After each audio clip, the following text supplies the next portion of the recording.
Pajecha ndokwenda chikwepa pamajeans nangosvika ndakatensa pazengeza pamagrosa pamagenga ari kunyepera baby chidzoka kani ivoice ramaitwa kanaka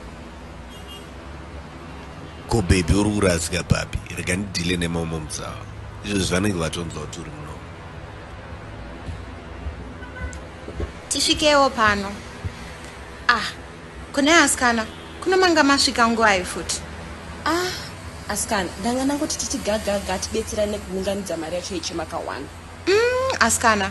but kuna hanta ndanga ndati ndini ndichakollecta but mimi madzimai mimi ambonyatsofa ndiani chaizvo this dress ndizvo zvamakupfeka kunamo these days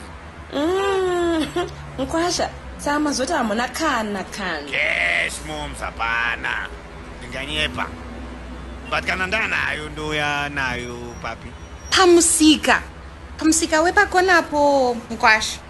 munongoti mai Dhonanzi hev ndinogona kupfuura napo nela rega ichipfuura isu mkwasha gara zvematini tokuti yani munonditi Tsano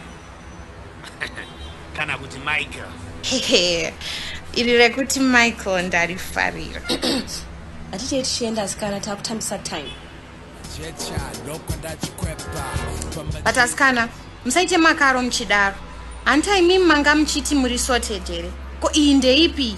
zvangondibata asikana tangoerekana makumbo asvika pano ndiregererei but maplan unawo iye nhamo wanga waigaya nguva ifuti maplan hawo but tadya manonoka asikana tanzwa maivoice ramaitodlana kaunkatombo maitodlana iti shuwa ndanzwa baba titsokaikani in tatorwa 10-0 asikana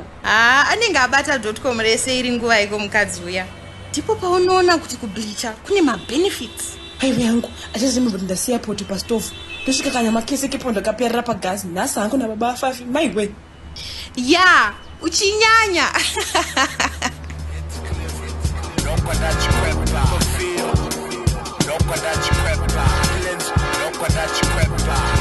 Pazengeza,